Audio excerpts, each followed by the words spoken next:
Il est possible d'être crucifié avec Christ. Mais la crucifixion ou notre crucifixion à nous est différente de la crucifixion de Jésus. Parce que Jésus est mort à la croix pour que nous ne puissions plus avoir à passer par là.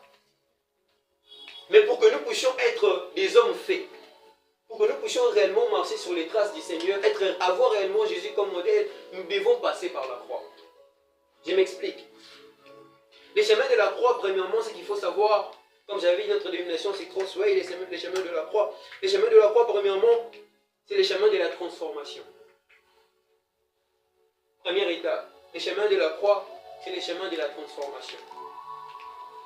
Beaucoup pensent que pour être imitateur de Christ ou pour avoir Jésus comme modèle, il faut simplement l'accepter comme Seigneur ou Sauveur dans sa vie.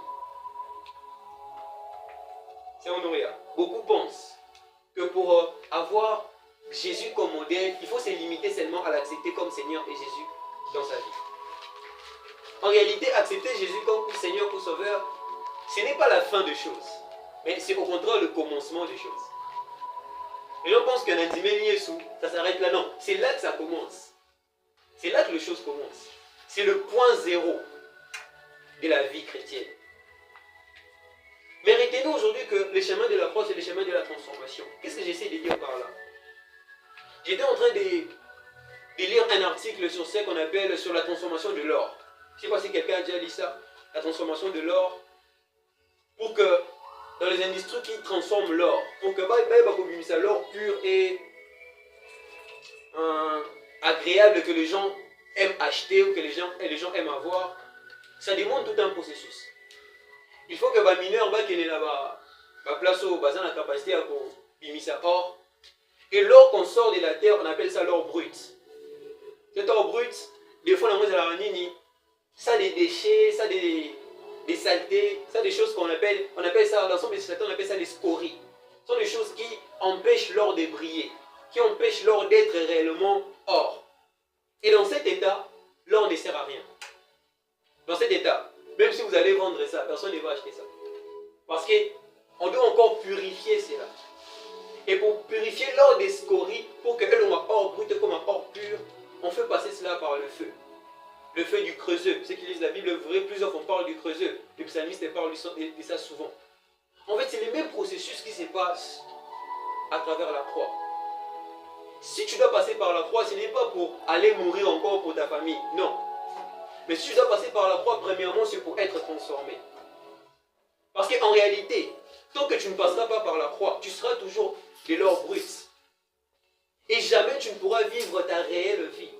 Je l'ai dit à une personne, tu as une destinée, tu as une vie à laquelle le Seigneur t'a appelé à vivre. Tu as des choses que tu dois accomplir. Il y a des grandes choses que le Seigneur a mis devant toi. Ne regardez pas votre vie par rapport au présent. Regardez votre vie par rapport à tout ce que Dieu a mis devant vous. Et pour arriver à accomplir toutes ces choses, il faut d'abord passer par la croix. Il faut d'abord que vous soyez transformés en or pur. Parce qu'en or brut, vous ne serez utile à personne. En or brut, vous ne serez utile ni à votre famille, ni à vos proches, ni même à vos amis. En or brut, le Seigneur ne pourra pas passer par vous. Le Seigneur ne pourra pas vous utiliser. Pour que le Seigneur passe par ta vie, pour te bénir, pour bénir ta famille, pour bénir la personne qui est assise à tes côtés, il faut que tu sois premièrement d'abord transformé. Tu connais l'histoire d'un homme de Dieu qui priait pour le réveil. Il priait et disait, Seigneur, change mon pays, change ma nation, change ma ville, change ma famille. Bizarrement, il a prié, il a fait cette prière pendant longtemps, mais il n'a jamais reçu des solutions. Le jour où il a changé sa manière de prier, il a commencé à prier en disant, Seigneur, change-moi. Ce jour-là, le Seigneur l'a changé lui et a changé sa nation. Parce que c'est par toi que ça doit commencer. Oui, pour sauter au thé et que maman, la famille, non. Ça doit commencer par toi et ensuite entrer dans ta famille. Et c'est toi qui dois faire entrer cela dans ta famille. Voilà pourquoi passer par la croix, premièrement, c'est passer par une transformation. Les chemins de la croix, comme je disais, je suis déjà en train de définir, c'est les chemins qui révèlent les vrais toi. Ta vraie personnalité se révèle aussi par les passages à la croix. Tant que tu ne passeras pas par la croix, tu finiras par vivre comme les autres. Voilà pourquoi aujourd'hui, on a tellement de gens qui imitent les vies des autres. Tu veux être comme ton ami, tu veux être comme celle-ci, tu veux être comme celle-là, tu veux être comme celui-là. Tu essaies de vivre ta vie comme l'autre, parce que tu n'es pas encore passé par la croix. Tu oublies que toi aussi tu as une destinée, toi aussi tu as des choses à accomplir. Tant que tu ne passeras pas par la croix, tu ne pourras pas accomplir, tu ne pourras jamais accomplir ces choses. Tu continueras à imiter des gens qui ne sont pas les gens à imiter. Parce que la vraie personne qu'il faut imiter, c'est Christ. Et c'est par ces derniers points que j'ai fini. Les chemins de la croix, c'est les chemins qui mènent à Christ, les sacrificateurs, faiseurs du roi. On va lire un tout dernier passage et ensuite on va clôturer. 1 Samuel, le chapitre 3. 1 Samuel 3, 35. Dieu est en train de dire ceci à Élie, les sacrificateurs. Il dit, je m'établirai un sacrificateur fidèle qui agira selon mon cœur et selon mon âme. Je lui bâtirai une maison stable et il marchera toujours devant mon oint. Je répète, suivez-moi très bien. La Bible dit ceci. Je m'établirai un sacrificateur fidèle qui agira selon mon cœur et selon mon âme. Je lui bâtirai une maison stable et il marchera toujours devant mon oint. Il marchera toujours devant mon oint. C'est par ici que j'ai fini. Les passages à la croix, ou les chemins de la croix, c'est aussi un chemin qui te mène à Christ. Et Christ se présente comme étant les sacrificateurs, faiseurs de roi. Vous savez, dans l'Ancien Testament, il existait un processus. On parle de plusieurs régimes. On parle du régime sacerdotal, on parle du régime du prophète, on parle du régime royal. Il y avait des rois, il y avait des sacrificateurs, il y avait des prophètes. Il y avait une loi spirituelle que Dieu avait établie, c'est que pour qu'une personne devienne roi, pour qu'un homme puisse s'asseoir sur le trône et que posa roi, peut-être il y a Israël, à Juda, il faut qu'il se fasse deux choses.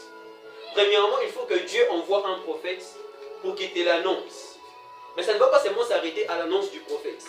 Il faudra ensuite qu'un sacrificateur puisse te oindre et te faire asseoir sur le trône. Quand je préparais mon texte et que le Seigneur m'a donné ces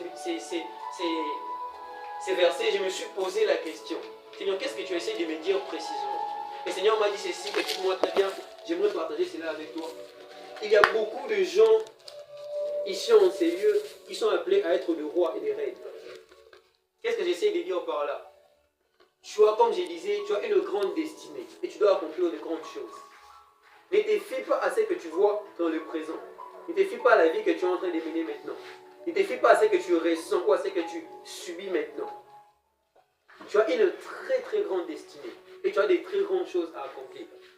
Tu es appelé à être un roi, tu es appelé à être une reine, à t'asseoir sur un trône quelconque. Mais cela ne sera jamais possible si tu ne rencontres pas un sacrificateur qui pourra te prendre et te faire asseoir sur un trône. Et ce sacrificateur-là, ce n'est que Christ.